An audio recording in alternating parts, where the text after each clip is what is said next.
Bienvenidos a nuestra ya sexta sesión del ciclo de conferencias organizados por la Unidad de Salud Pública de la Facultad de Medicina de la Universidad Finisterre. Para quienes no me conozcan, yo soy Alberto Duñac, decano de la Facultad de Medicina y anfitrión de este encuentro, en el que, al igual que en sesiones anteriores, pretendemos analizar desde diversas perspectivas, pero siempre con una aproximación académica, aquellos aspectos más relevantes de esta crisis sanitaria que nos afecta, la cual prevé para los próximos días un escenario particularmente complejo. Para este análisis hemos contado con la presencia de destacados especialistas, incluso algunos protagonistas, quienes han contribuido de manera significativa en la conducción o en la interpretación de la situación que nos aflige. Al igual que la semana pasada, contamos con la presencia de otro destacado invitado, quien como académico, pero también como escritor, poeta y gran amante del saber y de la filosofía, desde el mundo de las humanidades, también ha tenido un rol muy relevante en la comprensión de los fenómenos que nos aquejan. Me refiero nada menos que al señor Christian Banken, quien, bajo la conducción de nuestro profesor de la Unidad de Salud Pública, señor Sebastián Pavlovich, analizarán la situación actual a la vez que su rol destacado en el momento que nos ha tocado vivir. Dejo con ustedes al profesor Sebastián Pavlovich. Muchas gracias. Muchas gracias, decano. Buenas tardes a todas y a todos.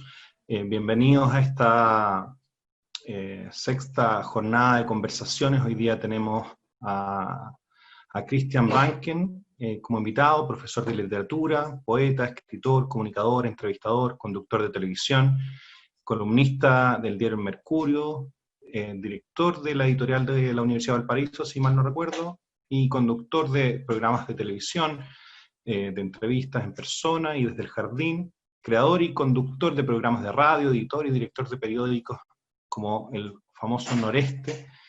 Ha sido durante más de 10 años conductor de La Belleza del Pensar y después Una Belleza Nueva, y ha trabajado en distintas universidades, en proyectos académicos, en la Universidad Finisterre, en la Universidad del Desarrollo y hoy día en la Universidad de Valparaíso. Bienvenido, Cristian. Muchas gracias por aceptar esta invitación. Gracias, Sebastián, por la invitación. Encantado de estar acá. Muy bien, bueno, nos acompañarán nuestros panelistas usuales, el doctor Marco Antonio Núñez, el doctor José Miguel Bernucci, el doctor Gabriel Cabá, y tenemos como invitado especial a este panel al doctor Álvaro Góngora, doctor en Filosofía, decano de la Facultad de Humanidades y Comunicaciones de la Universidad Finisterre. Bienvenidos. Bueno, el objetivo, Cristian y oyentes de esta entrevista, o de esta conversación más bien, es básicamente recorrer, hasta ahora las conversaciones hemos tenido con autoridades políticas, dirigentes gremiales, expertos, todo con el énfasis en la crisis sanitaria y económica que estamos experimentando. Y por otro lado, viene también la necesidad de incorporar la mirada de las humanidades. Estamos experimentando una crisis sanitaria, social y económica que en algún sentido se suma a una crisis política más profunda y arrastrada desde hace varios años y que hizo crisis quizás, o que tomó una forma completamente inesperada a partir de octubre del año pasado. Entonces podríamos decir que vivimos una crisis cultural más bien integral, donde el impacto de las redes sociales y las nuevas tecnologías ha alterado nuestras vidas de formas que no siempre podemos comprender todavía. ¿Qué nos pueden aportar las humanidades a la reflexión sobre los tiempos que vivimos? Ese es de alguna manera el objetivo que tiene esta conversación. Y para entrar en materia, primero en lo más personal, ¿cómo ha sido vivir para ti, Cristian, esta pandemia con todo lo que impacta nuestra vida cotidiana? Y como intelectual, ¿sientes que hay alguna responsabilidad tuya o de las humanidades en ayudar a la sociedad o permitir a esta sociedad aprovechar esta crisis o no desaprovechar esta crisis solo en la coyuntura, sino que también haciendo una reflexión sobre cómo impacta nuestra vida cotidiana? Sí, Sebastián, bueno, a ver, primero decir que, claro, obviamente he vivido esto como lo vive cualquier ser humano de a pie normal, con todas las vicisitudes de un confinamiento, pero obviamente que en una situación privilegiada en relación a las mayorías que están viviendo en contextos de hacinamiento situaciones muy difíciles y probablemente muy extremas. Incluso también sectores, diría yo, de la clase media chilena que están hoy día probablemente dando una pelea, intentar resistir para no cruzar la línea de la pobreza.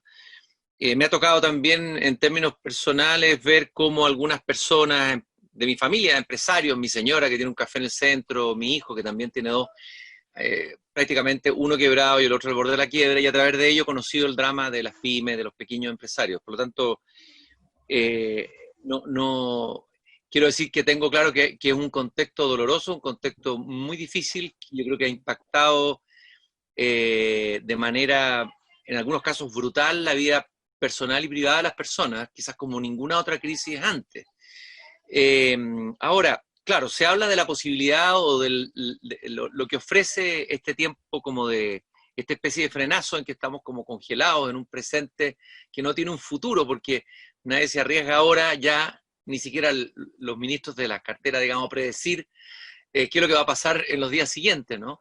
Los economistas cambian día a día, de repente están un poco maníacos depresivos, de repente más eufóricos, después más depresivos. Y yo creo que lo primero es la humildad, es decir, lo que sí está claro es que evidentemente, y esto se lo escuché, esta frase la escuché a un profesor, Maximiliano Figueroa, profesor de filosofía de la Universidad Adolfo Ibáñez, que ha escrito libros muy interesantes, Hannah Arendt, sobre también el Jorge Milla, en una conferencia que él hablaba que la pandemia da que pensar. En realidad, toda la existencia humana debiera dar que pensar, ¿no? El punto es que tal vez los tiempos vertiginosos, acelerados, en los que estábamos antes de este frenazo, hoy día al contrario, son tiempos más lentos, digamos.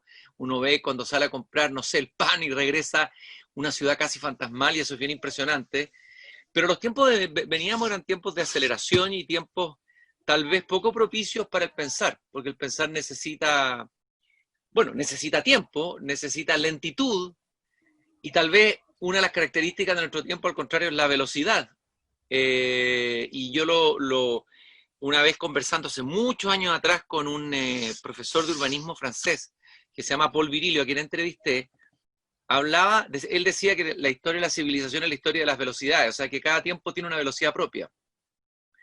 Bueno, él era bien apocalíptico, él decía que nuestro tiempo, la velocidad de la Edad Media es distinta a la del siglo XIX y la del siglo XX, pero él decía que esta civilización iba a una velocidad tal que en algún momento iba a tener un accidente global. Esa era su tesis, que hoy día no parece tan delirante. En ese momento era como, muchos se reían. Ahora, él hablaba de un accidente cibernético, se imaginaba como una catástrofe cibernética global y no esta catástrofe más bien de carácter biológico, diría yo, ¿no? Es la biología que nos golpea en un momento que pensábamos como civilización técnica o tecnificada, tener controlada la realidad.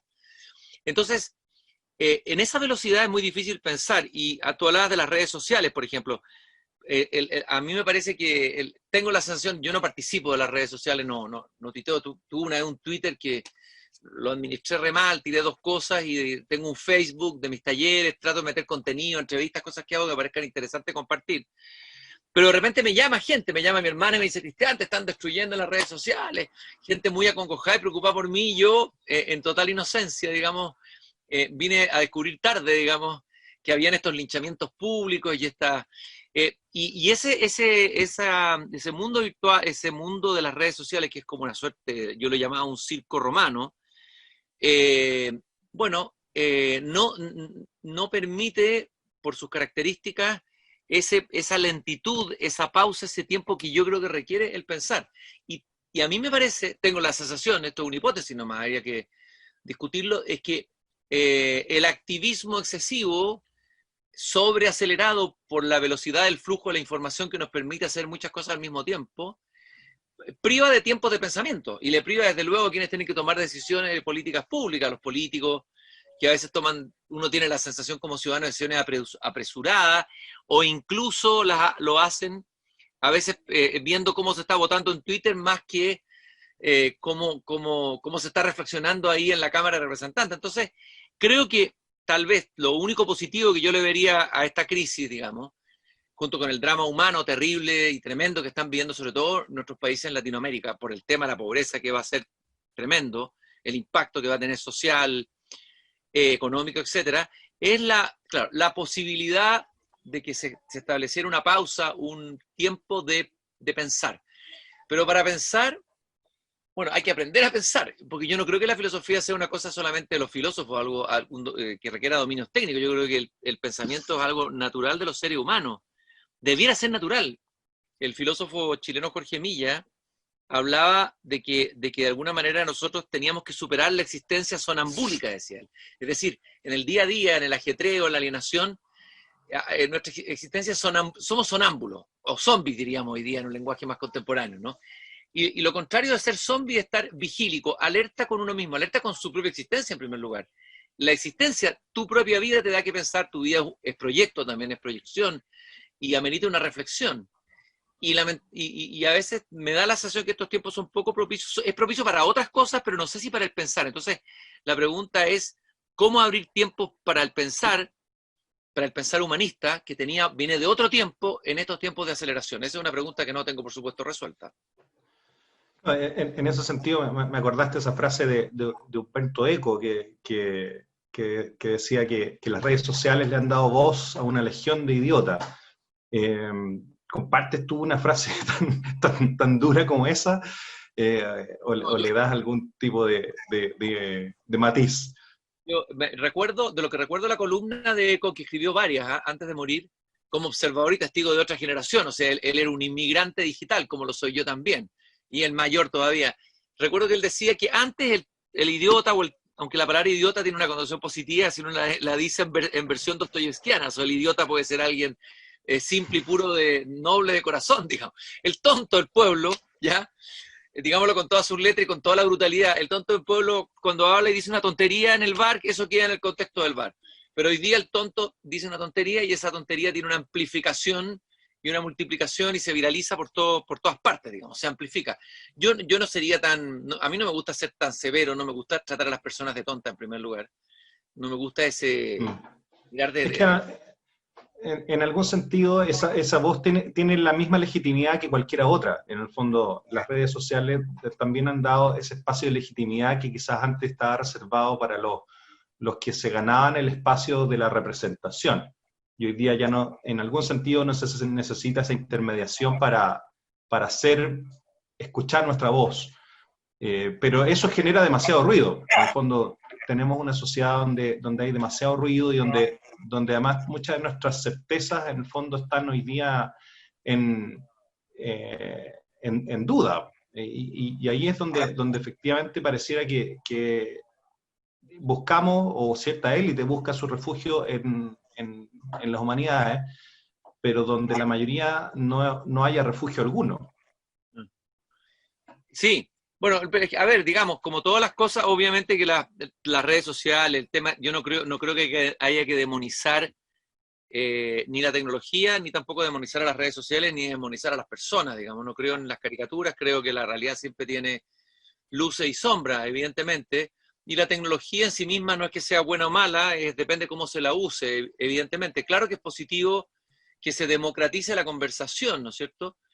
Pero el punto es cuando el que tiene que tomar decisiones políticas que requerirían una cierta serenidad e incluso una profundidad, incluso un conocimiento técnico en algún lado, estén ellos presos de esta democracia instantánea que va midiendo por unos ratings, digamos, que te va dando aplausos o menos aplausos.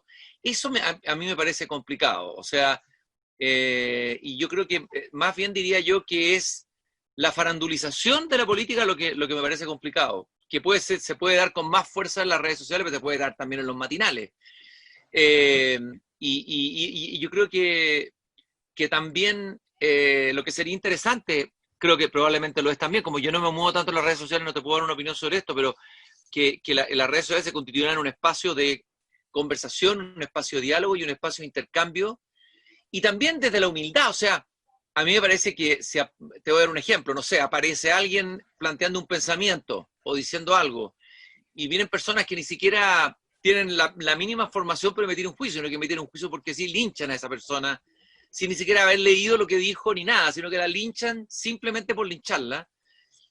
Bueno, yo creo que hay que, también las cosas tienen, creo que en la vida tienen cierta jerarquía, ciertas, uno cuando era alumno en la universidad y había un profesor, un maestro que uno pudiera después rebelarse contra él es otra cosa, pero caramba, o sea, uno escuchaba a ese maestro, le hacía preguntas a ese maestro tal vez de la humildad, del desconocimiento, de la ignorancia, pero a veces hoy día hay personas que desde la ignorancia total se erigen en jueces morales o en predicadores en el contexto de las redes sociales. Es el equilibrio que yo creo que hay que cuidar y probablemente a ver, este es un primer momento, es la disrupción de las redes sociales con todo lo bueno y malo y es probable que haya una regulación o autorregulación de esas mismas redes sociales. Y de hecho yo creo que hay un debate en varios países, incluso en Estados Unidos, sobre cuán positivas o dañinas pueden ser estas redes sociales para la democracia, por ejemplo. Es una pregunta que habría que hacerse. No es que yo tenga la respuesta, pero es una pregunta que está ahí, presente. Volviendo un poco a eso, a esa parte de la conversación y a la experiencia personal, a ti te invitó el Mercurio y Care a hacer entrevistas en las últimas semanas, y dentro de esa entrevista, hace algunas semanas, te tocó conversar con Jaime Mañalich, a propósito de si los políticos o no caen en esta vorágine de las redes sociales. Antes de hablar de las reacciones que provocó esa entrevista, ¿con qué sensación te quedaste? Un tipo que se dice creyente, que a la vez se siente interpretado por el darwinismo, que ahí te tiró una frase que recordando o parafraseando sin decirlo a un diálogo de la película Matrix, en que dice que el ser humano es el peor virus que habita el planeta. ¿Es así? ¿Tú crees que deberíamos sentirnos avergonzados de pertenecer a esta especie? ¿Es el planeta el que se está defendiendo a través de un minúsculo microorganismo? ¿Con qué sensación te quedaste de esa entrevista? A ver, en primer lugar, mi metodología para entrevistar a alguien es tratar de, por supuesto que es inevitable el prejuicio y siempre uno tiene un prejuicio sobre las cosas, nunca llega en estado de inocencia ni ante la realidad ni ante otras personas, pero mi metodología de trabajo es tratar de llegar con más información sobre la persona, investigar sobre él desde distintos lados, personas que lo conocieron. Yo de Mañalich no sabía prácticamente nada, como ciudadano lo conocía por lo que veía en los medios de comunicación, y fui conversando con distintas personas y siguiendo un poco sus entrevistas, y me fui dando cuenta que tenía más dimensiones que una caricatura que se había hecho de él, un tanto simplista. Yo mismo tenía una imagen anterior de él muy negativa, de Jaime Mañalich. Ahora, siempre es verdad que cuando uno se encuentra con alguien cara a cara, es distinto que observarlo desde afuera y es probable que vas a tener, esa es la diferencia del encuentro cara a cara, pues, que hay un riesgo en el sentido de que se produce inevitablemente una empatía, un acercamiento a algo que va a hacer que el personaje deje de ser la caricatura que uno tenía antes. Pero a ver, yo diría que a mí me sorprendió cuando él dijo que este era el tiempo de los filósofos. Esa es la frase que a mí más me sorprendió tanto que en un momento me reí, porque pensé que era una ironía, porque estábamos hablando de la urgencia, y claro, él está metido, imagínate, en primera línea, y a plantear temas de pensamiento, y me dijo, pero Cristian, si es el tiempo de los filósofos. Y que ya está una ironía más, digamos, de alguien que dice, claro, que los filósofos se dedican a pensar, a divagar, pero no, aparecía ahí. Hay que ver cuán genuino es, de que realmente él sentía de que la tarea de pensar es importante. E independientemente de cuán sincero o no, me pareció interesante que un ministro de salud, por lo menos para nosotros del mundo de la humanidad, es que alguien diga eso. Le habíamos escuchado poco últimamente a otros políticos decir algo parecido. Que lo dijera y lo instalara como públicamente y tan visiblemente, me pareció tremendamente interesante. Lo otro, lo del virus, esa teoría del virus, claro, es discutible, hay bastantes personas que postulan esa tesis. Yo le escuché una vez a un poeta argentino underground, un personaje del mundo alternativo, creador de la revista Cerdos y Peces, Enrique Sims, que vino a Chile un tiempo, fue amigo de todos los rockeros de la época de oro del rock argentino. En una entrevista que yo le hice, él partió la entrevista antes que yo le hiciera la pregunta cantando "Yo soy un virus", ¿ya? Y decía, soy un virus. Eso estaba sustentado en la lectura de ciertos escritores como William Burroughs, con ciertas teorías del complot, bueno, etcétera, etcétera, etcétera. Entonces, claro, es divertido, digamos, eso que dijo él del virus, pero tal vez es más bien una imagen, una metáfora, para decir que, también decir que no somos, a ver, yo creo que es poner en cuestión esta idea de que éramos el centro de la creación, ahí está como impugnando una idea cristiana esencial, él se definió como creyente, ¿no? Y en ese sentido se acerca más a ciertas posturas ecologistas más radicales. Entonces, Sí. interesante, porque apareció un Mañalich a ver, Darwin, como tú dijiste, darwinista, no sé si radical, pero darwinista, lector, efectivamente de Darwin y todo, que te dice que es creyente. Eso también para mí fue inesperado. O sea, jamás yo pensé, Mañalich es el típico agnóstico, es el duro agnóstico darwinista, y resulta que dice, yo rezo todas las noches. Entonces, a mí me parece que un personaje que ya empieza a tener esas fisuras y esas aperturas a visiones distintas que rompen la imagen monolítica, me parece tremendamente interesante, digamos. Bueno, en algún sentido por eso generó varias reacciones, obviamente en esta lógica de redes sociales, con entusiastas barras bravas de un lado y otro, pero en lo concreto, una persona, Rudy Biermayer, escribió un artículo diciendo que te conocía y se mostró de alguna manera decepcionado con la entrevista. Y esa columna sirvió para que alguien que está como entre la política y la intelectualidad, como Alfredo Giuñán, considerara que esta entrevista te había degradado. Pero no son críticas iguales, la que hizo uno y otro. De alguna manera, ¿hay alguna diferencia o tú interpretas o la recibes de manera distinta lo que escribió Biermayer y Giuñán? Mira, la declaración de Biermayer, que tú la empiezas a leer y es una declaración de amor, de afecto, de recordar que nos habíamos encontrado en algunas peñas, y que fue muy amorosa la columna, muy, muy elogiosa, y de pronto dice, no, pero hasta aquí nomás, no es que ni siquiera estuviera cuestionando la calidad de la entrevista, sino que está cuestionando el hecho de que yo lo entreviste. Y que lo muestres como humano, que muestres una faceta distinta de la caricatura. Ya, eso me pareció un poquito excesivo, es decir, ¿por qué voy a ver, qué hace que yo no, a ver, yo como comunicador o periodista, aunque no soy periodista con título, sino que ejerzo periodismo, en un programa de entrevistas a autoridades públicas, porque no es la belleza de pensar, es distinto si hubiera entrevistado a Mañalich en el programa La Belleza de Pensar. Ahí te creo que habría sido algo un poquito, habría sido interpretado, podría haber sido interpretado de otra manera, como tratar de hacer un lavado de imagen llevándolo, no sé, a un programa que era un programa de intelectuales, de filósofos. No era el caso, esto es un espacio distinto. Puedo entrevistar a un político de izquierda, un político de derecha, podría entrevistar a un ministro, podría entrevistar a un diputado, no sé. Pero impugnar el hecho de que yo, casi como que yo estaba en un ámbito, no sé si de pureza en un Olimpo, digamos, y descender a entrevistar a este, no sé, asesino o miembro de un gobierno asesino. Bueno, yo no comparto ese diagnóstico, en primer lugar. En primer lugar, creo que uno puede entrevistar a personajes y ojalá lo tuviera que hacer como periodista, personajes con los cuales uno no concuerda. Y con los que están en completo desacuerdo. O sea, a ver, me costaría decir a esta persona no la voy a entrevistar, tal vez, incluso uno diría, un pedófilo, por ejemplo, ¿lo entrevisto o no lo entrevisto? Un periodista que se encuentra con eso, ¿lo hace o no lo hace? Depende cómo lo haga, evidentemente cómo lo presente, o un asesino en serie, o un dictador. Me parece que impugnar el puro hecho de entrevistar a Mañalich me parece un poco excesivo.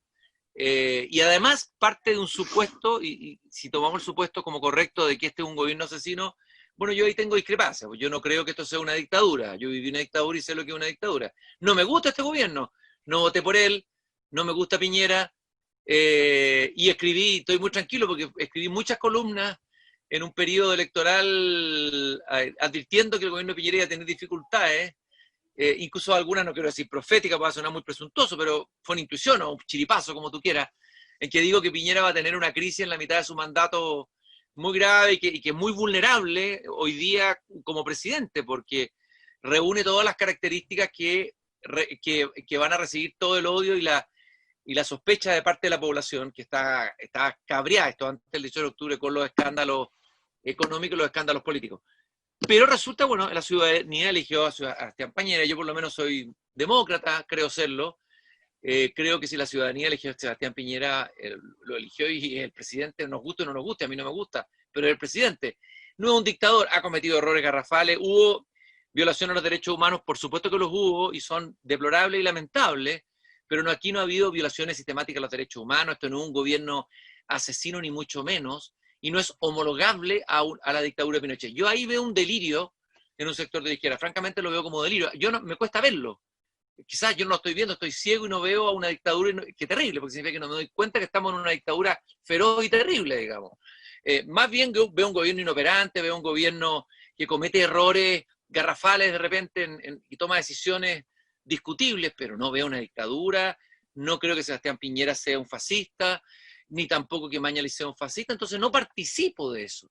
Y eso parece lo que se está impugnando, o sea, la persona que me coloca diciendo, tú no puedes hacer esto, como decir, tú eras parte de nosotros, eras parte como de una cierta pureza, de un mundo de izquierda lleno de ideales, y ahora bajaste al pantano, o sea, entraste en la escoria del fascismo. Eso me parece a mí un poco, no sé, a mí me... Totalitario, dilo, totalitario.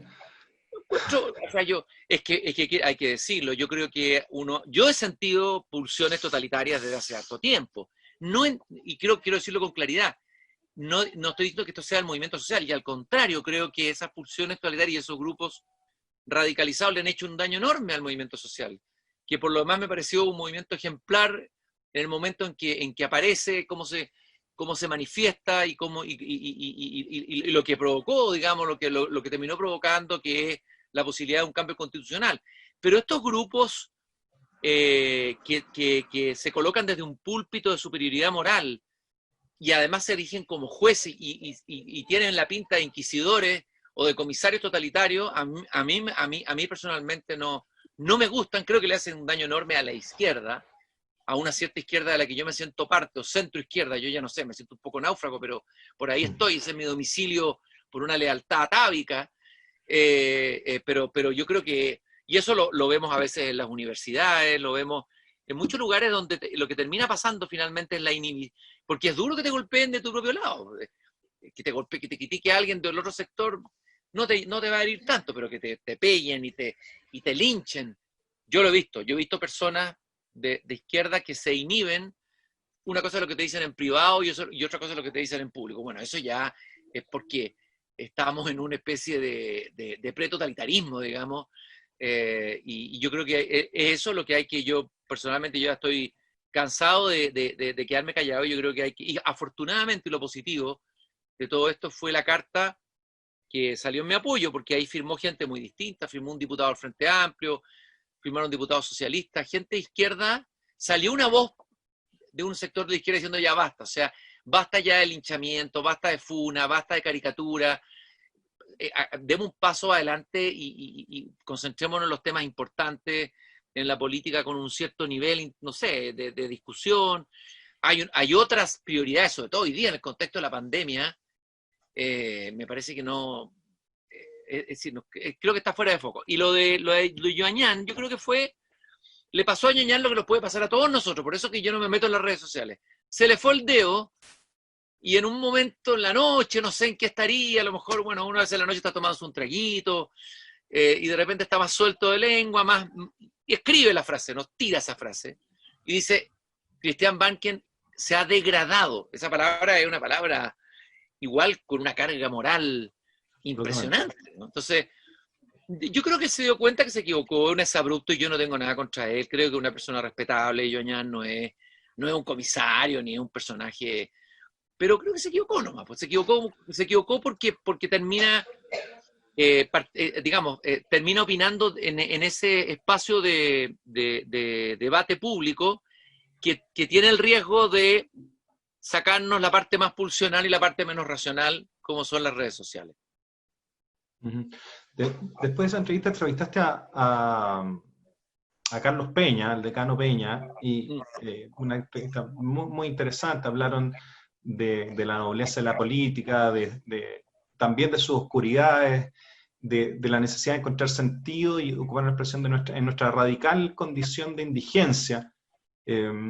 y que al fondo se revela en estos tiempos, en cual el temor de alguna manera hace surgir las peores pulsiones humanas, nos hace renunciar a derechos ganados a costa de sangre, y también nos arrastra a cometer actos viles. ¿Cómo sorteamos en esta época esta tensión entre colaboración y competencia, entre diálogo y conflicto? ¿Cómo lo hacemos para no aniquilarnos? ¿Qué crees tú? ¿Qué es lo que viene después del COVID? En el fondo, ¿debemos temer al gran hermano que se fortalece o lo que viene es un escenario más de anarquía? ¿Qué está más cerca? ¿Para dónde va a caer la moneda? Mira, aquí voy a meter en terrenos que no son míos porque yo no soy analista internacional, pero voy a llevarlo un poquito más arriba de la sociedad chilena. O sea, a mí me parece que la pandemia nos pilló en un contexto internacional muy desfavorable.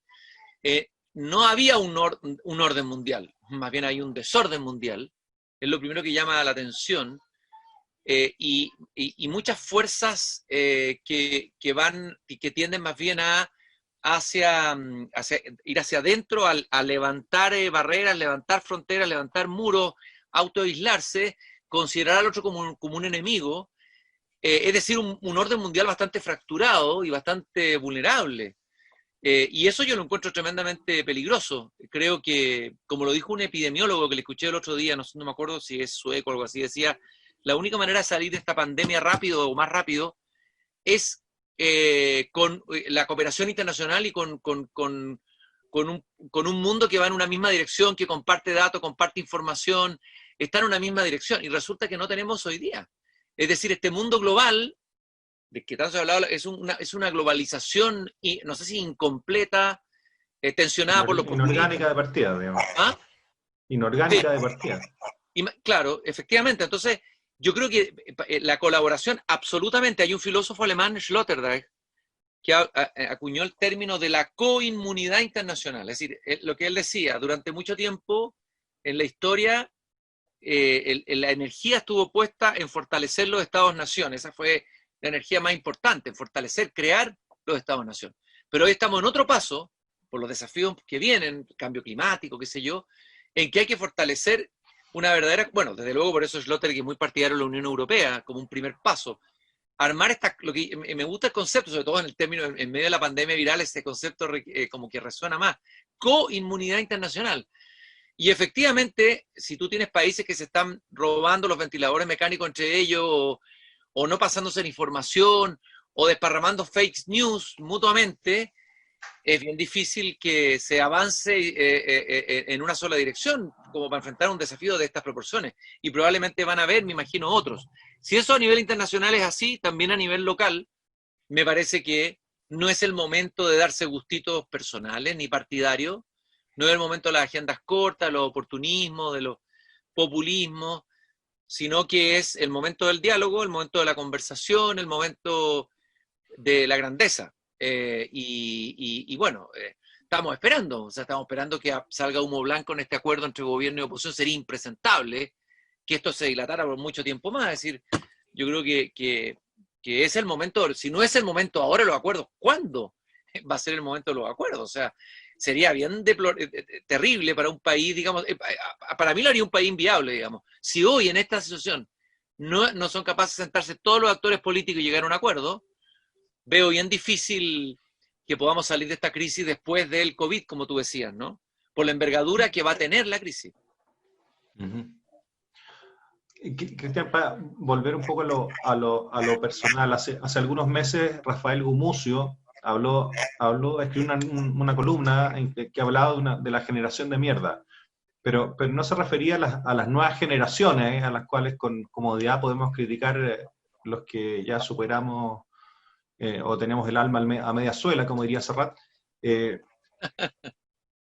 ¿Cuál es el mea culpa, por un lado, y también la reivindicación que te atrevas a hacer en nombre de tu generación por el Chile de los últimos 30 años, de alguna manera? Mira, yo soy un poco enemigo de los mea culpa, no porque creo que la culpa no sea importante, pero creo que uno corre el riesgo cuando hace mea culpa de hacer una teatralización y plantearse como pidiendo perdón. Yo creo que a ver, se ha manoseado un poco el tema del perdón, que yo creo que es un tema re importante, un tema re potente, el tema de la culpa también. Obviamente que yo tengo culpa y cantidades de errores como todos los seres humanos arrastro, pero no me gusta asumir, y menos una mea culpa a nombre de un colectivo que es bastante heterogéneo, pero no cabe, lo que sí he pensado harto, y concuerdo con Gumucio a pesar de que somos de generaciones distintas. A ver, nosotros somos parte de una generación del 80, yo participé activamente, fui militante, participé en la reconstrucción de la FEUC democrática, fui vocal de cultura del primer presidente de la FEUC democrática, y entre paréntesis fue Tomás Jocelyn Holt. Un Jocelyn Holt joven, ¿eh? Era un abogado en todo su esplendor ahí de dirigente. Y fue toda una épica. Yo por lo menos viví todo ese tiempo, el tiempo de la transición desde la dictadura a la democracia, como un periodo épico, un periodo de mucha nobleza, de mucha entrega, de mucha gente que dio su vida, que realmente yo sentí que había una movilización de ideales, y me siento muy orgulloso de esa transición chilena, con luces y sombras. Tú recordabas la conversación con Peña, ¿no?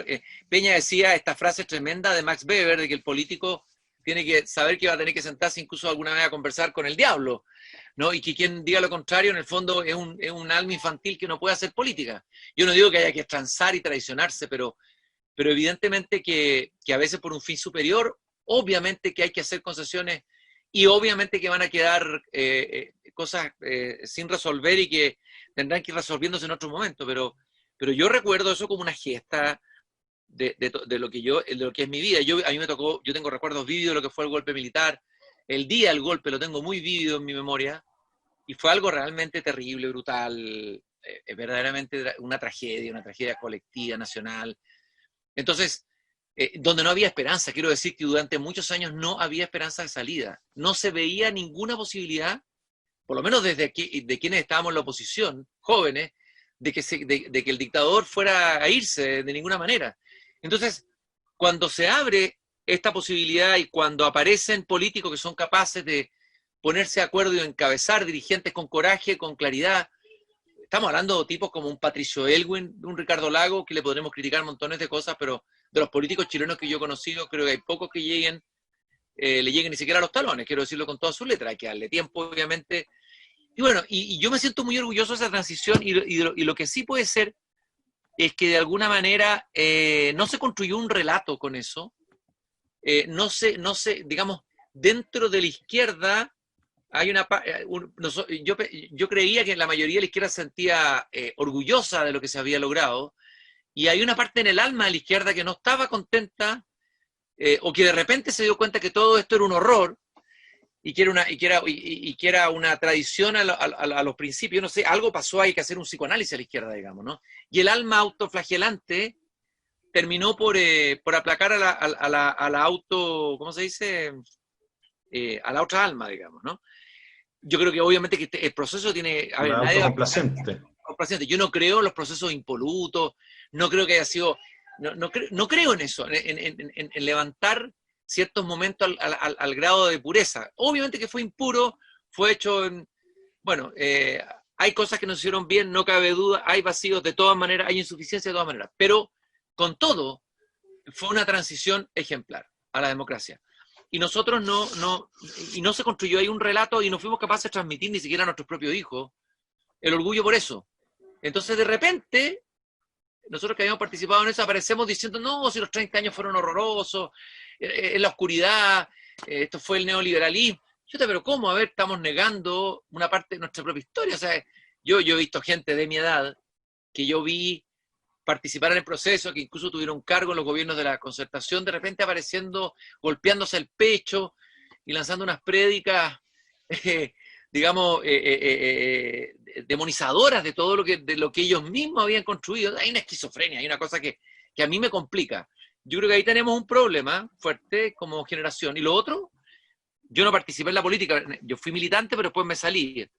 Pero siento que no se le dio espacio en la política, se instalaron ciertos liderazgos, los varones, los condes, como se los llame en los distintos partidos políticos, que no le dieron espacio a nuevas generaciones. Yo creo que a nuevas generaciones tiraje la chimenea, a nuevos liderazgos que necesitaban tiempo para foguearse, Y ahí yo creo que ahí se instalaron en el poder, pues se achancharon, no quisieron soltar el trono donde estaban. Pues. Entonces, yo creo que eso sí fue, yo creo que ha sido muy negativo, y tenemos un desfase porque tenemos gente joven, nueva, pero le falta tiempo. Entonces, no tenemos líderes hoy día.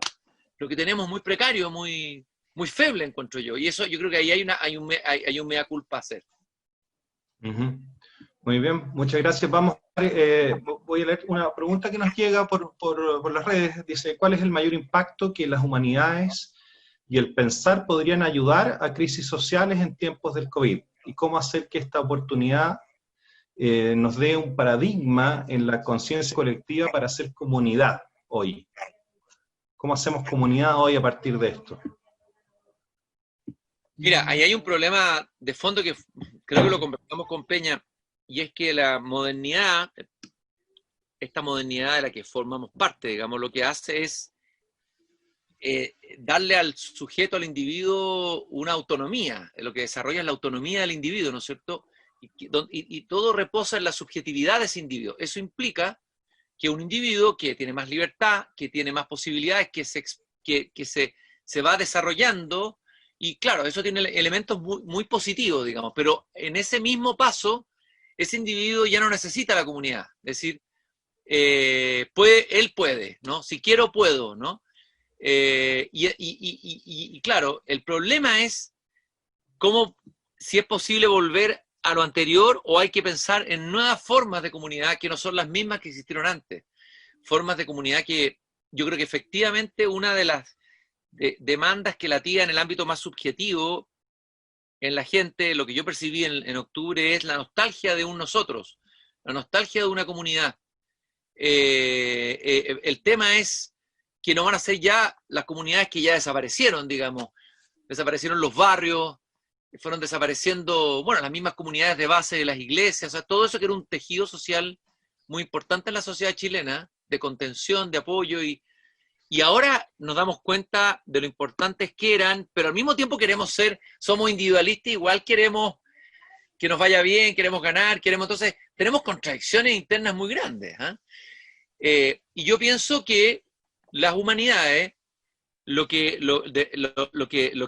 que estamos hablando de la humanidad como algo general, pero me da la impresión, tengo la sensación de que el pensamiento humanista nos hace por lo menos hacernos algunas preguntas, desde luego cuestionar el momento en que vivimos, nos obliga también a mirar al otro. Yo creo que hay toda una dimensión del pensamiento humanista contemporáneo donde el otro, pienso en un filósofo como Emmanuel Levinas, que habla del rostro del otro. Ante un rostro yo no puedo matar, dice Levinas. Todo el tema de la otredad, todo eso, hay toda una dimensión de una filosofía existencialista, personalista, que incluye al otro, etcétera, que obviamente que puede ser un insumo importante en el momento de pensar las comunidades que vienen, pero tal vez las comunidades van a ser otras. No sé, pienso, comunidades virtuales, uno podría decir, no, la comunidad tiene que ser, pero a lo mejor sí, a lo mejor es posible que se logren o se estén constituyendo en este momento comunidades virtuales, formas de encontrarse virtualmente, esto mismo que estamos haciendo aquí, algo inédito, ¿no? En que entran algunas personas, pero hay otras que yo no veo, pero que tal vez después se podría profundizar en ese, no sé, algo va pasando, que se va generando un tejido que tal vez sería interesante estar atento, pero yo lo que sí tengo la convicción es que el individuo solo, por mucho, y ahí puedo que discrepe yo de Peña, por mucho que crea que se la va a poder batir solo, el individuo finalmente siempre depende de otro. Y de nuevo vuelvo a Sloterdijk. Él acuñó un concepto en el libro Esferas que es el concepto de dividuo. La palabra, no sé cómo será en alemán, debe ser mejor la palabra, pero la idea es, nunca estamos solos y nunca nos hacemos solos. O sea, desde el momento que somos concebidos en el vientre de la madre, dependemos de ese otro que es la madre. Salimos y el lenguaje nos es dado por alguien que nos habla y nos mira. Y siempre las cosas las hacemos en dúo. O tenemos un amigo secreto, o cuando estamos solos, un niño que inventa un amigo, que inventa un otro. O nos relacionamos con otro. Y aunque estemos solos, siempre hay un otro ahí. Entonces no existe el individuo, es casi como una abstracción el individuo en estado puro. Y tal vez uno podría pensar que el individualismo, por eso mismo, de alguna manera es una enfermedad, o sea, es como, es algo contra natura. No existen individuos solos ahí, con esa autonomía como se quisiera desde una mirada más, ¿cómo llamarla?, liberal, moderna. Yo creo que yo soy más de la idea de que somos con otros. Hay un poema muy bonito de Octavio Paz, pucha, podría buscarlo aquí en la biblioteca y encontrarlo, pero me voy a demorar en encontrarlo, en donde habla algo así que cuando nos miramos en el espejo somos solo náusea y vómito, dice, pero en el fondo habla de los otros que me dan plena existencia. Y tal vez Somos habría en sociedad. ¿Ah? Somos en sociedad o en comunidad. Y habría que reforzar la tercera palabra olvidada de la triada de la Revolución Francesa, eso también lo dice Paz, que es, ya, libertad ya sabemos, igualdad también, la palabra fraternidad. Es una palabra que dice Octavio Paz que hay que explorar, y él pensaba al final de sus días, siempre se dijo que Octavio Paz era un liberal, pero yo creo que un liberal en algunas cosas, pero yo creo que tenía esta nostalgia de fraternidad y de comunidad, y él creía que sería interesante explorar una alternativa política que fuera, no sé, fraternalista, no sé cómo llamarla, ¿no? Un fraternalismo que rescatara ese valor un poco olvidado. El principio olvidado. Sí. Bueno, muchas gracias. Vamos a dar espacio a la entrada de nuestros panelistas, a doctor José Miguel Bernucci, al doctor Marco Antonio Gómez y al doctor profesor Álvaro Góngora. Gabriel Cavada también, estás por ahí. Bienvenidos al panel. Le doy de inmediato la palabra al profesor Góngora. Hola, Álvaro. Su micrófono. Al micrófono. No se escucha. Profesor Góngora, active el micrófono. Ya, ok. Oye, un gusto estar contigo, acompañarte en esta exposición. Igual, gusto verte, después de tanto tiempo. Mucho tiempo. Tú estuviste cuando yo estaba en la universidad, así que compartimos varias cosas. Sí, pues, pero claro, me acuerdo, Álvaro. Sí, estaba además, tenía, el segundo tuyo era Armando Roa, que también era parte del equipo. Sí, algo muy entretenido, muy bueno. Oye, mira, no, quería pasar este momento para preguntarte, tú partiste hablando de que predecir es difícil en estas circunstancias, ¿no? Pero también enseguida dijiste que era un tiempo para pensar.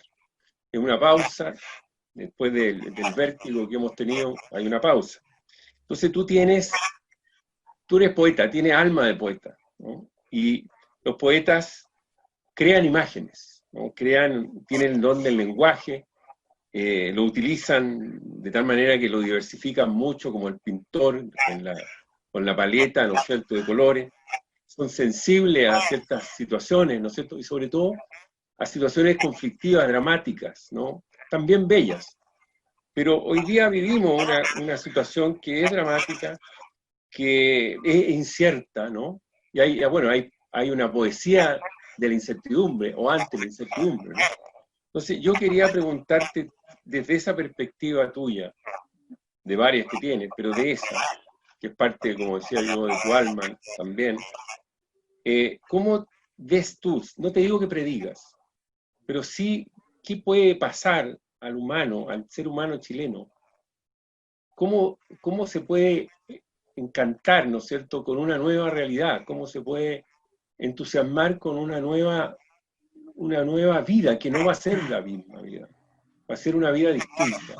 Y los poetas, yo pienso que, así como lo dice el tiempo de los filósofos, decía, ¿no?, puede ser también de los poetas, ¿no? O sea, que son muy sensibles, ¿no?, y pueden traducir esa sensibilidad en palabras. Entonces, ¿qué podrías decir tú, ya que cuesta mucho a uno, que es común y corriente, poder imaginarse lo que va a ser esta vida posterior? ¿Qué has pensado? Porque el silencio tuyo tiene que haber hecho pensar en esa nueva experiencia, esa nueva realidad que no sé cómo llamarla. Pero no me parece que nueva normalidad sea una buena palabra, pero lo que viene. Después de una incertidumbre, ¿qué es lo que viene? ¿Qué piensa el poeta? Mira, Álvaro, primero, bueno, reiterar el gusto de volver a verte después de tanto tiempo y guardo un lindo recuerdo de esa época en la Finisterra y las conversaciones que tuvimos, etc. Me alegra mucho que hayas tocado el tema de la poesía. Efectivamente, yo te diría que la poesía es como, a ver, yo siempre digo que la poesía es como, no sé si decirlo al revés o no, no sé si es mi amante o mi señora, para decirlo con la filosofía. Tengo la impresión de que la poesía es mi amante, porque eso podría despertar a lo mejor más la fantasía, ¿no es cierto? Y que mi mujer es la filosofía. Eso es lo primero. Lo segundo, yo creo que la poesía es verdaderamente un pensar, una forma del pensar. De hecho, Heidegger, que tuvo este coqueteo al final de su, no sé si de su vida o en su madurez filosófica, con la poesía permanentemente y comentó filosóficamente a muchos poetas, Hölderlin y otros, dijo una frase bien potente, dijo, imagínate, Heidegger, un filósofo más importante del siglo XX, dijo, la poesía, se lo dijo a un grupo, había un poeta francés, un filósofo, dijo, la poesía ha pensado, la filosofía todavía no, dijo. Lo que quería decir era que la poesía ha revelado el ser, mucho más de lo que la filosofía ha revelado el ser dentro de la mirada de Heidegger, de la famosa, de la historia de la metafísica occidental. Y entonces yo creo que la poesía es el otro pensar de Occidente. Entonces viene de la misma o a raíz de la filosofía y se separan. ¿No? Los presocráticos uno podría decir que eran pensadores poetas. Se habla del poema de Parménides, uno lee Heráclito y las máximas de Heráclito son muy poéticas, ¿no? Pero Platón expulsa a los poetas de la República en el libro 10 en un acto brutal, por considerar que la poesía era mímesis, era copia de la copia, y porque los poetas son irracionales, algo tenía razón, digamos, ¿eh?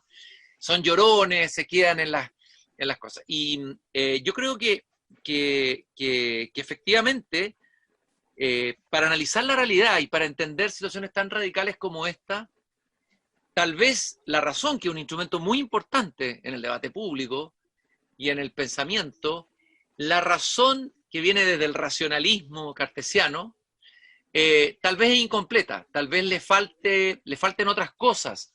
Y en ese sentido yo suscribo un concepto muy hermoso de una pensadora española discípula de Ortega y de Zubiri, que la considero una tremenda pensadora, que no es muy conocida, estudiada, que es María Zambrano, quien hablaba de la razón poética. La razón poética es la que, siendo razón, recoge todo lo que la razón o el racionalismo ha dejado en la sombra. Las entrañas de la vida, decía eso, ¿ya? Que es lo que ha recogido siempre la poesía, por lo demás. Y por lo tanto, tal vez, hoy día necesitamos, tú tienes razón, digamos, que la razón poética se despliegue y que es tan grande lo que estamos viviendo, que digamos, todo análisis se queda corto y los expertos, bueno, han hecho agua varias veces ya, y tal vez hay que apelar más que digamos, los expertos en economía cambian de estado de ánimo todos los días, digamos, de acuerdo a cómo sube o baja la bolsa. Yo tengo amigos economistas que me han dicho, no, Cristian, esto va a pasar, y viene el rebrote, y después a la semana siguiente están deprimidos, ¿ya? Converso con amigos epidemiólogos, tengo un amigo virólogo, me dice, no tenemos idea, no conocemos el virus, mejor no hablo más con él, porque quedo con más inquietud todavía. Entonces, tú tienes razón que es el momento, y siempre en las grandes crisis, los poetas tienen una intuición, a pesar de que hay una anécdota de una señora que estaba hablando con un poeta francés que se llamaba Jean Cocteau, y que le dice, maestro, ¿qué piensa usted de lo que va a pasar, no sé, en los próximos años en Europa, en esta crisis? Le dice, madame, je suis poète, non prophète. Señora, soy poeta, no profeta. Pero es verdad que desde siempre hay una vocación profética en la poesía, es decir, es evidente que, y no solo los poetas, los grandes artistas, no estoy hablando de yo soy un comentarista de los grandes poetas, no me considero un gran poeta para nada, soy un poeta de segunda división, digo, y ya eso, a gran orgullo, dentro de Chile ser poeta de segunda división no está tan mal. Yo creo que efectivamente, a pesar de los mismos poetas, yo creo que es posible encontrar en la poesía ciertas intuiciones, ciertas imágenes, ciertos vislumbres, ¿no? Sí. Que puede venir. Ahora, si me preguntas a mí de lo que viene, se me han ocurrido muchas cosas, pero no me atrevo a compartir. ¿Ah? Eso es lo que se te ha ocurrido, lo que has imaginado. Que puede ser un borrador, te fijas, pero has imaginado. Fíjate que lo que yo me imagino es un regreso al territorio. Tengo la sensación, o a la tierra. Tengo la sensación de que hemos vivido de alguna manera atrapados entre abstracciones intelectuales, especulativas de distintos signos. Hablando en terreno político, la abstracción, por ejemplo, de los economistas, que está muy bien, los economistas tienen herramientas, no quiero demonizarlos para nada, una cierta abstracción economicista que también empieza a hacer agua y que se desvincula muchas veces de la realidad existencial. Y por otro lado, la abstracción de la izquierda habla, esto lo dice Hugo Herrera, me parece interesante, una abstracción moralizante de la realidad, muchas veces desvinculada, y yo creo que tal vez, yo intuyo, percibo, no sé, siento, quisiera tal vez, de que tuviéramos un regreso al territorio. Y tengo la intuición de que hay muchos jóvenes, muchos dicen que el mundo no va a cambiar después de esto. Es probable que el sistema capitalista no se va a derrumbar, no creo lo que dice Zizek, que va a ser reemplazado. Zizek habla de que un comunismo del desastre, así le llama, va a reemplazar el capitalismo del desastre, ¿ya?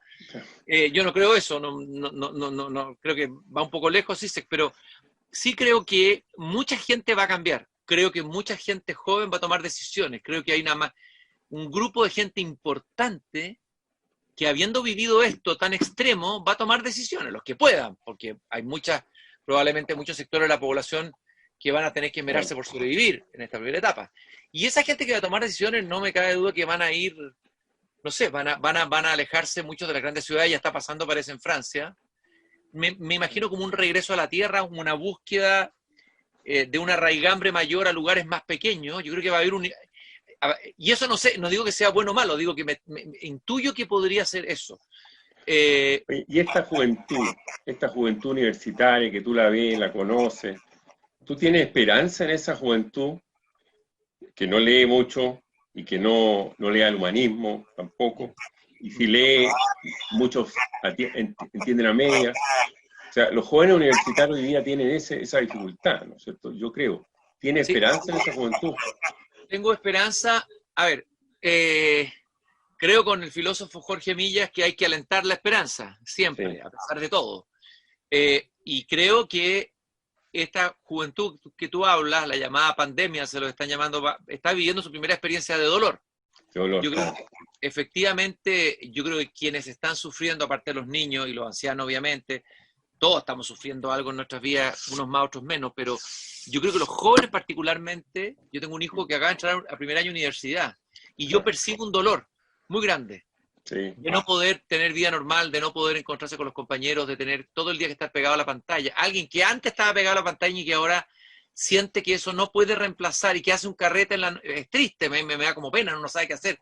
Los carretes son jugar partidas de dominó, de cosas, no sé qué juegos están jugando con unos tragos, me pide plata para comprarle unos piscos y tomarse unos picos con los compañeros a través de la pantalla. Creo que hay un dolor ahí, un dolor fuerte de una generación. Yo creo que esto va a ser una marca bien potente y habría que ver cómo ese dolor va a ser elaborado. Tal vez eso si soy positivo, va a llevar a buscar mayor profundidad.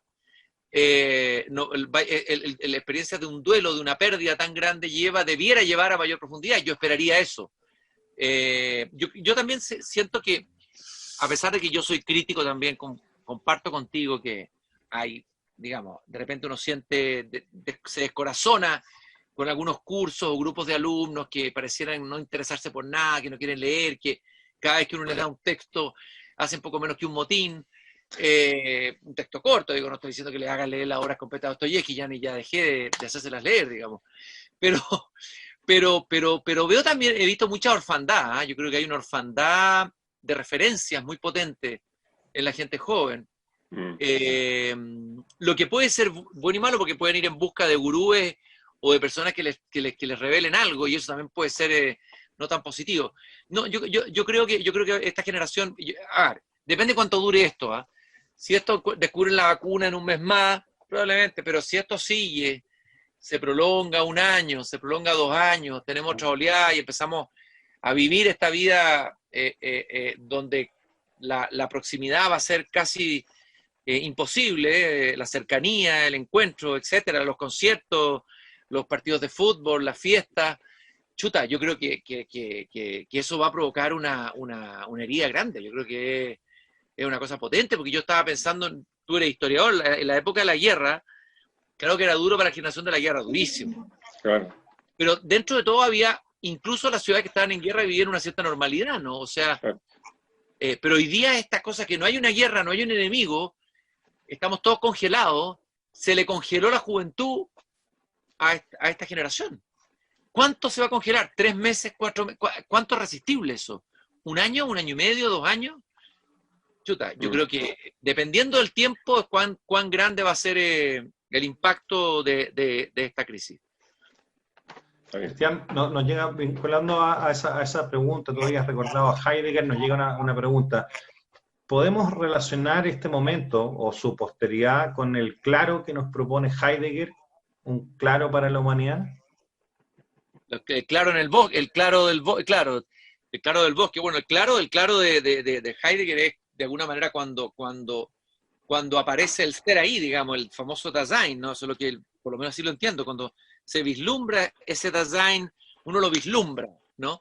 Lo que los griegos llamaban la aletheia, ese aparecer del ser que somos nosotros mismos, que somos nuestro propio ser ahí, la traducción aproximada que se hace del Dasein. Bueno, toda situación radical de angustia para Heidegger es una oportunidad para una existencia auténtica. Y por eso es que para Heidegger no hay que huir de la angustia, ni huir del aburrimiento. El paso anterior es el tedio, aburrimiento y luego la angustia. Y nosotros tendemos a evadir la angustia y el aburrimiento. Vivimos en la sociedad del entretenimiento, tenemos que estar entretenidos, y la angustia resulta que para Heidegger es tremendamente poderosa. Dice Heidegger, ciérrenle todas las puertas de fuga y de escape a las personas para que se encuentren, es un poco sádico, ¿eh? Se encuentren con su angustia, porque en esa angustia uno va a tocar los bordes del ser y va a tener una experiencia además del tiempo, que es muy importante con el ser, por eso su libro Ser y Tiempo, porque luego dice, después de esta angustia viene algo bueno, que es lo que él llama el nuevo comienzo, que uno vuelve a la vida, después de haber tocado esa radicalidad del ser, vuelve con un entusiasmo nuevo. Entonces, claro, uno podría pensar que esta angustia radical que estamos viviendo todos nos podría llevar a elaborar y a entrar en una profundidad de nosotros mismos, impensada hace unos meses atrás, que podría hacernos volver a la vida, volver con una nueva energía, con un nuevo entusiasmo. Pues, en esa línea tal vez yo lo vería. Muchas gracias. Marco Antonio Núñez estaba haciéndome señas. Doctor Núñez, tiene la palabra. Sí, Bienvenido. muchas gracias, Sebastián. Saludar al profesor Álvaro Góngora. Un saludo cariñoso. Y feliz de contar con Cristian. Yo tengo 2 preguntas. Es motivante tu visión de las cosas, de la sociedad, de la epidemia. La primera pregunta, algo insinuaste, que tiene que ver con la crítica a el pensamiento de Zizek. ¿En qué sentido? Él plantea que esta pandemia lleva una reducción, un fin del capitalismo, y el coreano alemán Byung-Chul Han lo confronta, y él cree que no, que esto, a propósito del mayor éxito en reducir los infectados y la epidemia, su impacto en las sociedades orientales, porque están acostumbrados a mayor autoritarismo, porque son más confusionistas, por ahí va la salida en una sociedad digital que lo controla todo, que es capaz de tener millones de cámaras, que te mide la temperatura, que hay drones que van a tu casa, que te determina dónde están los infectados. ¿Cómo te acercas tú a este debate Zizek, Byung-Chul Han y otros a propósito de la epidemia? Y una segunda pregunta, que si tú tuvieras que recomendar una obra vinculada a las epidemias en la historia universal, ya que tenemos más tiempo para leer y el tiempo se ha desacelerado. Está de Cameron, de Boccaccio, Muerte en Venecia, de Mann, La peste, de Camus, Máscara a la muerte roja, que es un gran cuento de Allan Poe, El amor en los tiempos de cólera, que al final el barco se va porque hay una cuarentena. Si tú tuvieras que recomendar una obra vinculada a la pandemia, ¿cuál sería? Ya, Marco Antonio, un gusto saludarte. A ver, primero que nada, yo no soy experto en Zizek. Sí me parece un pensador provocador muy interesante. Creo, me gusta mucho. O sea, yo me entretengo leyéndolo, me gustan sus provocaciones, me gusta esta mezcla que hace cuando mete el cine y lo mezcla con política. creo que es una especie de, ha convertido la filosofía casi como en un espectáculo, ¿no? En algo me recuerda, no sé por qué, la figura de Lacan, son distintos, pero son personajes que generan una... yo creo que un pensador muy interesante. No he leído el libro completo del último, sacó un libro a velocidad récord que se llama Pandemia. Solo pude leer, de hecho lo encargué hace poco, leí un extracto digital donde aparecen esbozada esta idea, por lo tanto quiero ser muy prudente en que no he leído en profundidad su libro Pandemia. A ver, yo no veo difícil, veo difícil que mientras no se encuentre un sistema que sustituya al capitalismo, y no lo veo en el horizonte, no veo dónde está ese sistema posible, veo difícil. Yo creo que primero que el capitalismo creo que primero hay muchos tipos de capitalismo en primer lugar. El capitalismo que nosotros hemos vivido en Chile tiene ciertas características que a lo mejor probablemente hasta Adam Smith, que es el padre del capitalismo, se revolcaría en su tumba, ¿ya? Si uno lee los textos básicos de Adam Smith, que son La riqueza de las naciones, y también el libro más dedicado al tema de la moral, uno ve un Adam Smith muy, muy severo y muy riguroso, en el sentido que una sociedad con una cantidad de pobres no hace inviable un capitalismo, una economía de mercado tal como él la pensó, y etcétera. ¿No? Habla de la empatía, hay montones de cosas que Adam Smith que hay que volver a leerlo. Yo creo que ni siquiera los mismos capitalistas han leído a Adam Smith, y bueno, la mayoría de la gente no ha leído a Adam Smith. Por lo tanto, yo creo que hay muchos capitalismos, o sea, hay muchas formas de capitalismo distintas. Yo más bien, hasta el momento sería prudente, pienso que se podría pensar en un capitalismo socialdemócrata con un nuevo aire. Me podría imaginar eso. Eugenio Tironi habla de que todos vamos a salir más socialdemócratas de esta crisis, ¿ya? Por el papel del Estado, etcétera, etcétera. Pero soy prudente, no quiero hacer futurología política porque no es mi especialidad. No veo una alternativa al capitalismo. Creo que si el capitalismo fuera realmente capitalismo y no hubieran duopolios, monopolios, y fuera realmente, yo creo en la libertad del individuo, creo en el emprendimiento, creo, y de verdad con una cancha pareja, yo soy soy capitalista, digamos. Incluso creo que la izquierda debería tomar el capitalismo verdadero como su bandera, digamos. Yo creo que pensar en otra alternativa, sobre todo habiendo habido fracasos tan estrepitosos en Latinoamérica, tan estrepitosos y tan brutales que yo los he vivido personalmente, digamos. Yo hice un viaje a Cuba, tuve 2 meses viviendo en Cuba en casa de cubanos, digamos. Tengo amigos poetas y escritores, y para mí la experiencia de Cuba fue una decepción brutal. Tengo amigos venezolanos, amigos muy cercanos, he vivido el proceso de Venezuela cerca, etcétera. Incluso soy muy crítico de lo que pasa en Argentina. Soy crítico prácticamente de todos los lugares donde se ha intentado encarnar las ideas anticapitalistas, y creo que el resultado es un desastre total. Y creo que no reconocer eso, no hacer ese duelo, que la izquierda no hagamos ese duelo, nos ha hecho pésimo, porque deberíamos colocar la energía en pensar en el futuro y no quedar atrapados por formas de hacer política que están condenadas al fracaso y que llevan a los pueblos mayor sufrimiento. Dicho esto, sí creo que hay que mejorar el capitalismo que tenemos, eso de todas maneras. Creo que hay que hacer reformas, creo que hay que hacer cambios, creo que hay que hacer ajustes, un capitalismo distinto, no un capitalismo dinástico como el que tenemos de repente en Chile, porque de repente realmente parece un capitalismo dinástico. Y no sé cómo llamarle a eso, hay el capitalismo democrático, capitalismo compasivo, no sé si colocarle un apellido, no sé. Ahora, Chul Han, efectivamente, a quien he leído más que a Zizek, efectivamente Chul Han plantea de que el capitalismo no va a ser sustituido por otro sistema político, sino que es inviable si es que no cambia. Fíjate, habla ahí creo de la velocidad, digamos, si es que no incorpora el elemento ecológico, el cuidado de la tierra como un elemento, o el límite del calentamiento global. Ese es un gran límite al desarrollo, a la expansión del capitalismo con la velocidad y con la fuerza que tenía hasta ahora.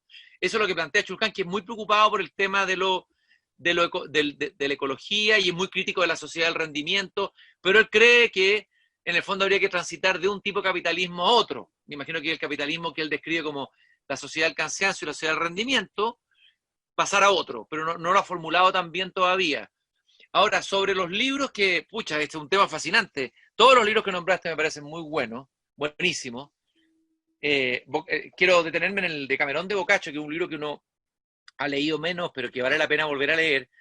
Interesante lo que pasa con el Decamerón de Boccaccio, porque en el fondo la ficción moderna en Europa nace con el Decamerón de Boccaccio. Y de alguna manera uno podría decir que es el resultado de la peste, ¿te fijas?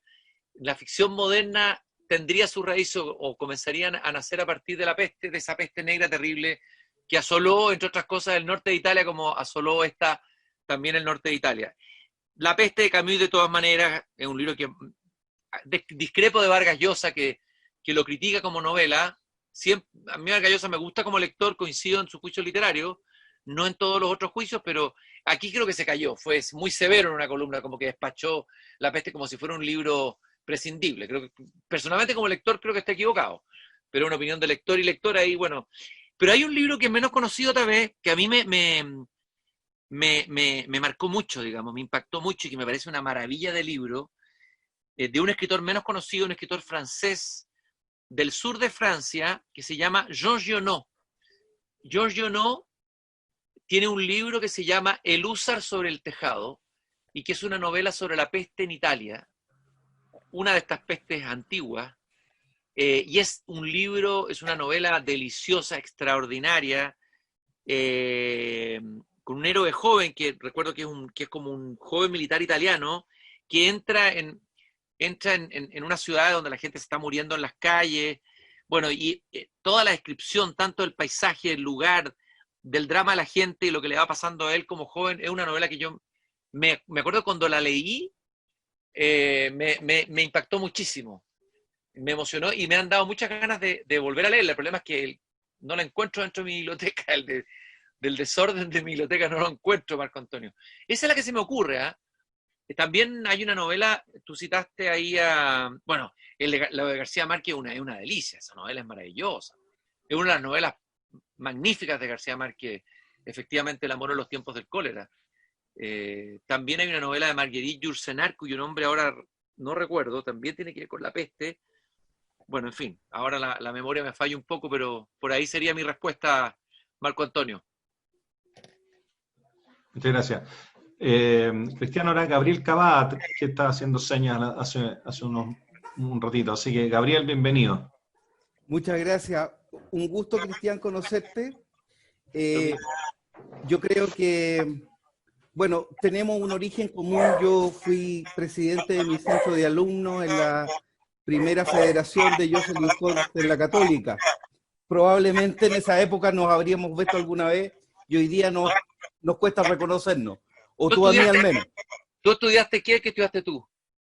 Yo estudié estadística en la Universidad Católica, digamos. Ah, perfecto. Pero claro que tenemos que habernos topado en alguna asamblea. Pero por supuesto. Sí. Oye, quiero decirte dos cosas y hacerte una tercera petición. La primera cosa es que yo realmente no te degrado, y no te degrado porque mi pensamiento es muy similar al tuyo. Esa es la primera cosa. Segundo asunto es que creo que los poetas siempre la llevan en los momentos de crisis.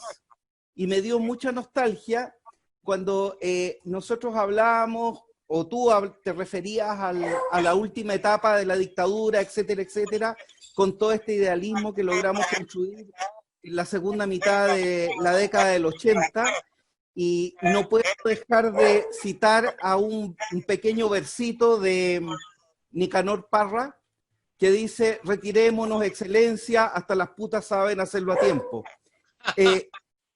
Muy bonito. Y entonces, ya que te puse en esa onda, yo creo que los poetas y los escritores tienen mucho que decir en tiempo de crisis, porque tienen las palabras para llamar a la sociedad a una especie de orden, de una obediencia que venga desde el sentimiento, desde el afecto. A mí, yo en este panel generalmente informo cómo va la epidemia, porque claro, soy bioestadístico, y así como cómputo de la Teletón vamos muy mal porque llevamos un mes y tanto de cuarentena y la epidemia no cede. Estamos creciendo la cantidad de contagios a razón de 18% por semana, más o menos. Entonces, en ese contexto, yo te quisiera hacer una petición desesperada, que nos cites un verso o nos inventes un verso para que nuestra sociedad se autocuide y podamos por fin, digamos, persuadirla de que esta ya no es un problema de la autoridad, de la conducción de la autoridad, sino que es un problema de nuestra conciencia, de amar nuestra vida, de amar nuestro territorio, y cómo hacemos entonces para que efectivamente se instale el autocuidado desde la belleza de la literatura, desde la belleza de la lírica. Gracias. Gabriel, bueno, me acabas de dejar muy deprimido con lo que nos acabas de informar. No, pero primero disculpa, es mi panel, es mi papel en este panel, deprimir la gente. Mira, el tema que tú acabas de tocar es un tema, yo estuve a punto de escribir una columna sobre esto y finalmente no la escribí, y no la escribí porque pensé que podía ser muy ruda, y sobre todo pensando en sectores populares donde es mucho más difícil el autocuidado, y obviamente que iba a ser mal interpretada, iba a ser vista como un tirón de oreja a los sectores más vulnerables, a los que a veces uno no puede exigirle permanecer encerrado en condiciones tan terribles de hacinamiento, etcétera. Me imagino que no creo que la sociedad chilena sea la única, a lo mejor tuviéramos que colocar, creo que en Perú ha sido catastrófico, creo que ahí ha habido desobediencia total a la autoridad, tengo la impresión. Aquí no sé si estamos un poquito mejor, no sé cómo en relación al resto de Latinoamérica, eso no soy experto, no tengo idea. Sí, ahora yo es verdad, lo he visto desde el primer día, lo he visto en sectores altos de la ciudad, me llamó la atención la inconsciencia, me ha impactado eso, y ahí me hago la pregunta de que acaso es como una sociedad un poco infantil, o sea que necesita una autoridad fuerte, parece, o que no sé, que llegue el ejército y tome el control completo de la ciudad y obligue, digamos, a punta, no sé de qué, a los ciudadanos a retirarse en sus propios domicilios. Y descartemos y saquemos los sectores más populares. Estoy hablando de gente que a lo mejor pudiendo autocuidarse, mira lo que no se cuida. Lo acabo de ver acá en mi calle, papás, mamás corriendo sin mascarilla, jugando como si estuvieran en un día completamente normal. Mientras uno está haciendo un esfuerzo sobrehumano por contener a sus propios hijos, digamos, con medidas draconianas, y ve que otros están en otra. Entonces, eso es descorazonante, y hay algo ahí en la sociedad chilena que habría que revisar. No me atrevo a hacer generalizaciones, pero me parece que ahí hay un infantilismo, no sé, una falta de conciencia cívica, el tema de los deberes y los derechos. Todo esto hay que pensarlo. No me atrevo en este momento a esbozar una teoría porque sería un carril, esa es la verdad. Pero es verdad que hay que también tirarle la pelota a la gente, que siempre está esperando como que la autoridad tiene que resolverlo todo. Hay una suerte de paternalismo implícito ahí, no sé. Y yo creo que eso es malo, eso habla mal de nosotros. Y bueno, tal vez ha fallado también el tejido social, al debilitarse la comunidad, debilitarse la iglesia, debilitarse todo eso que era el tejido social, que sostiene un poco la sociedad civil. Tal vez eso mismo ha provocado que cada uno de nosotros seamos individuos que estamos preocupados de nosotros, solo de nosotros mismos por sobrevivir, digamos, y no tenemos conciencia del otro y de que estamos cuidándonos entre todos, etc. Ahora, el verso no es llegar a inventar el verso, porque el problema aquí, querido Gabriel, que hay un viejo misterio que ya fue dilucidado por los griegos, que unos personajes que no se habla mucho de ellos, que son las musas. Hay que convocar a las musas, hay que estar en un estado de gracia, porque si no voy a inventar un verso muy malo. Ahora, es interesante que de repente el inconsciente le dicta a uno frases que son raras y uno las anota. Yo cuando partió la peste, me resentí una frase que decía, la peste nos ama. Y la escribí en un cuaderno y empecé a escribir cosas bien mediocres, ninguna de esas cosas se salva, ni pienso publicarlas, pero fíjate qué curioso ese verso, la peste nos ama. Y ahí fui como jugando con esa idea, y salieron algunos destellos, pero el resto es bien mediocre. O sea, creo que tengo un cierto juicio sobre mis propios escritos y puedo darme cuenta cuando algo es tan mediocre como para guardarlo en el cajón, si alguna vez lo ve algún hijo después. Lo que sí me imagino es que tenemos poetas muy buenos en Chile, y estoy seguro, poetas buenos, hay poetas buenos que van a darnos cosas y hay que estar atentos a lo que ellos nos van a decir.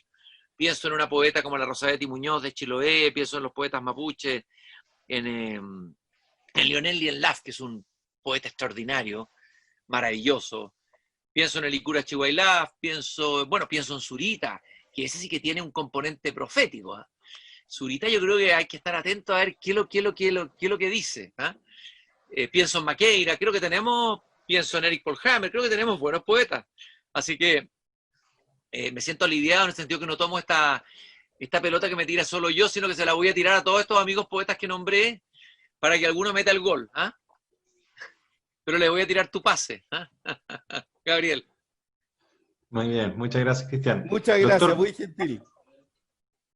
Doctor Bernucci, bienvenido. Está en la trinchera, doctor Bernucci, pareciera, ¿no? Así es, me gusta mucho decir la primera línea.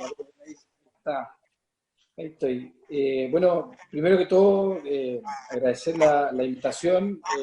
Yo soy admirador de la primera belleza pensar, ahí que viene a casi a medianoche.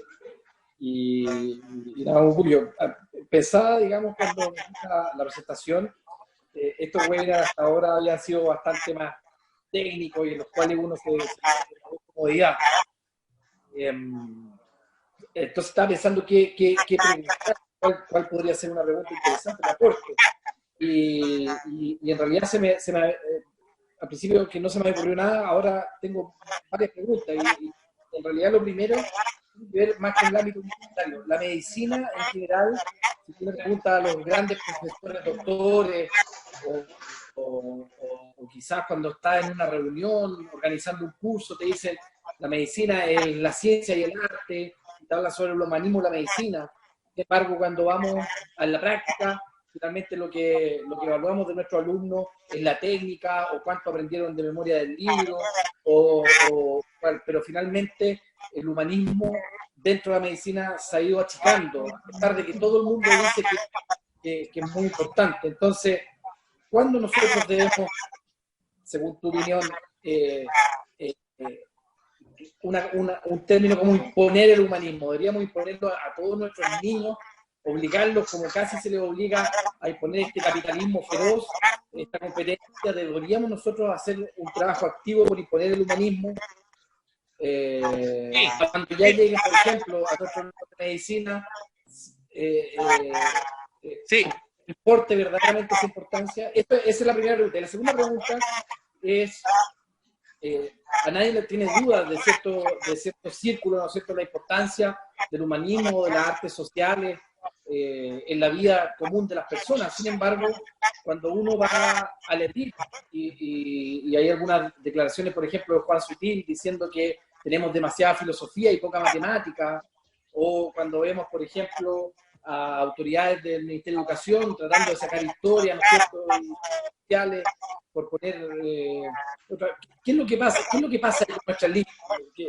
Que yo tengo la impresión, digamos, de que tú eres bien afiliado en ese círculo, pero ¿qué es lo que pasa? Porque al igual como nos pasa en medicina, hay este discurso de que todo el mundo dice que es importante el humanismo, la ciencia social, pero finalmente a la hora de la práctica pareciera que todos mueven la cabeza y dicen, bueno, en realidad hay cosas más importantes. José Miguel, un gusto saludarte. Son muy buenas, muy interesantes tus dos preguntas. Y la primera te digo casi que sí, eso de imponer dictatorialmente, porque no veo de otra manera democráticamente poner la humanidad, si uno tiene la convicción que son cruciales, hay que tomar decisiones. A mí me tocó, fíjate, cuando me fui a la Finisterra, me fui a la Universidad del Desarrollo y establecí un vínculo con el decano de la Facultad de Humanidad que tenía una sensibilidad humanista, que era Pablo Vial, y creamos una suerte de Instituto de Humanidades al interior de la Escuela de Medicina. Hicimos cosas maravillosas, la verdad es que hicimos actividades culturales en el Hospital Padre Hurtado, donde era la práctica de los alumnos, en la zona sur de Santiago. Hacíamos intervenciones poéticas dentro de los cursos y metió, yo no sé cómo lo hizo, con forceps, unos cursos humanistas dentro de la malla, tú sabes que es complicado, la malla curricular de los alumnos de la Escuela de Medicina, con mucha resistencia, pero lo hizo. O sea, él impuso, dijo, ahí fue dictatorial, vamos a meter la humanidad, porque él tenía la misma convicción que tú. Y yo me acuerdo haber hecho un curso que se llamaba, con otro escritor y abogado y poeta, el curso era el Hospital de la Transfiguración, así se llamaba. Y por supuesto que llegaban los alumnos de medicina con una cara de 4 metros, tomaban que esto era un chiste, digamos, que le habían puesto en el curso, la resistencia inicial era feroz. Me recuerdo a una alumna diciendo, pero profesor, si esto no sirve de nada, no me va a servir de nada, y yo tengo que leerme todos estos, mire estos manuales que me tengo que leer, tengo la prueba el lunes, además, usted me está haciendo leer a Chekhov, Dostoyevsky, qué sé yo. Pero esa misma alumna, al final del curso, se me acercó y me dejó una carta, agradeciéndome y cómo el curso le había cambiado la vida, incluso la había sacado de una situación depresiva y casi un suicidio. Fue bien impresionante, ¿eh? La alumna más rebelde que tenía yo en el curso. Entonces, los resultados que tuvimos nos costó, pero le pusimos una energía. Habían clases descorazonantes, o sea, a mí me pasó, me tocó, como lo compartíamos con mi colega, que es un gran profesor de literatura, lo vi transpirar y hubo un momento que lo vi hasta enojarse con los alumnos, y yo le decía, hay que tener calma, hay que resistir, esto es una carrera de largo aliento, no hay que pelearse con él. El peor escenario es empezar a pelear con los alumnos, porque eso va a ser un desastre. Bueno, fue un trabajo arduo, pero tuvimos muy buenos resultados. Los cursos fueron bien evaluados, lo hicimos con mucho trabajo, con mucha dedicación, con mucha energía, tratamos de realmente entregar un producto de excelencia. Bueno, y logramos hacerles leer a Chekhov, lo hicimos leer a Ezra Pound, lo hicimos leer a Rimbaud, hicimos leer una variedad de lecturas potentes. Y yo creo que muchos de esos alumnos todavía se acuerdan de esos cursos, y creo que esos cursos siguen, no estoy seguro, en la malla de la Facultad de Medicina. Creo que efectivamente en Chile hubo una playa de médicos humanistas. Hay una anécdota que se cuenta del profesor Armando Roa, psiquiatra, gran médico y gran humanista, que él llegaba a las clases, parece que no sé si los cursos de psiquiatría, no estoy seguro en qué año, y lo primero que hacía con los alumnos de medicina, a ver, ¿tú te leíste los hermanos Karamazov? No, entonces te vas a leer los hermanos Karamazov. ¿Tú te leíste? No, te vas entonces, provocaba, ¿eh? Como decir, un médico no puede ejercer como médico si no ha conocido el alma humana, y por lo tanto tiene que haber leído estos libros. Yo pienso que ahí, si uno tiene la convicción, bueno, hay convicciones que uno tiene que a veces imponerlas o probarlas por lo menos, ¿no? Y yo en ese sentido estoy de acuerdo que sería bueno imponerlo. Ahora, si va a imponerlo, tiene que hacerlo muy bien y tiene que llevar a los mejores profesores. Para mí, el ejemplo modélico es lo que se hizo en el Instituto de Estudio Humanístico de la Facultad de Ingeniería de la Universidad de Chile, en la época de oro, donde hizo clase Nicanor Parra, donde hizo clase Enrique Lin, donde hicieron clases grandes escritores, filósofos como Juan de Dios Vial. Bueno, y la gente que estudió ingenieros se acuerdan de haber tenido a Enrique Lin de profesor, de no haber entendido nada al comienzo, de haber tenido a Parra de profesor, imagínate. Y eso marcó un sello y fue una línea editorial en la que se tomó ese camino, pero se hizo algo de verdad de excelencia, al punto que yo creo que ese Instituto de Estudio Humanístico era mejor en un momento que la Facultad de Humanidades, y eso generaba recelo, y generaba envidia, y etcétera, cosas muy típicamente locales, ¿no? Así que eso es lo primero que te puedo contestar. Capete, la segunda pregunta, recuérdame, dame el pase de qué es lo que fue. De la elite, sobre la elite. Mira, ahí deberíamos preguntarle a Álvaro Góngora. Yo le preguntaría a Álvaro, tal vez yo tengo una visión idealizada, pero creo que, por ejemplo, no siento que la elite del siglo XIX en Chile fue mejor que nuestra elite del siglo XX en las últimas décadas, en términos de lo cultural y lo humanista. A lo mejor estoy equivocado y estoy idealizando, pero me parecía que yo veo una elite en un país que era mucho más pobre, más precario, que estaba armando, que tiene hitos de entrega, de aporte. Hay personajes notables, no sé, desde la creación de la Biblioteca Nacional, que fue un acto colectivo de donación y todo, que fue un hito central en la cultura, la creación de la Universidad de Chile, bueno, etcétera, etcétera, etcétera, etcétera. Me parece a mí que hay una élite chilena que se preocupó de ganar lucas nomás y de pensar que el país se manejaba solamente con la economía. Y creo que eso fue un error garrafal. Garrafal, digamos. O sea, y un abandono, salvo honrosas excepciones, completo de las otras dimensiones de la realidad humana, que son la dimensión cultural, la dimensión política. Y bueno, yo creo que los costos se están pagando de esa superficialidad y de esa casi como ninguneo un poquito, ¿eh? Como decir la humanidad son como un adorno, vamos a llamar al poeta en el momento que estemos todos curados, le damos la palabra al poeta para que haga un brindis, o citamos a lo mejor a alguien, y no sé, porque yo por eso que necesito el auxilio de Álvaro, pero tengo la impresión de que en Chile tuvimos un momento en la historia del siglo XX, pienso en la década del 30, 40, no sé, hubo un momento donde la cultura, las humanidades tenían un papel mucho más, más relevante, tal vez era más elítico, no sé, pero ahí pasaron cosas bien importantes, digamos, por lo menos en el ámbito de la literatura. No sé cómo lo ves tú, Álvaro. El micrófono. Sí, mira, sí. Mira, a mí me tocó entrevistar, hicimos un proyecto Fondesit, que era la generación del año 30, donde estaban, bueno, Armando Roa lo entrevistamos ahí, qué sé yo, pero era la generación de Mario Góngora, de Juan de Dios Vial, de intelectuales de una talla impresionante. Pero a su vez, eso era el mundo intelectual. Pero en el mundo político, el Senado de la República, la Cámara de Diputados, era de gente que tenía una gran talla intelectual también. Eran grandes políticos. Pero, o sea, me tocó a mí, por ejemplo, hacer la biografía, participar en la biografía de Eduardo Frei, la biografía de Jorge Alessandri, y bueno, crear el contexto y estudiar lo que estaba pasando ahí, uno se daba cuenta del nivel de la discusión.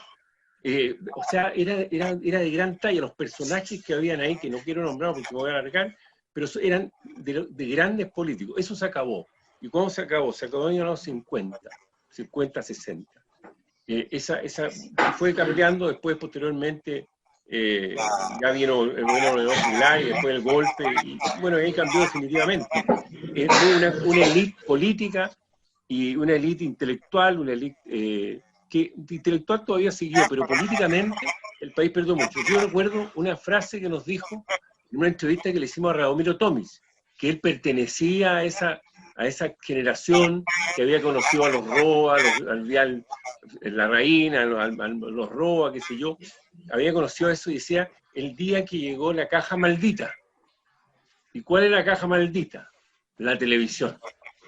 De ahí para adelante él dice, la élite dejó de leer, empezó a leer cada vez menos, a leer política.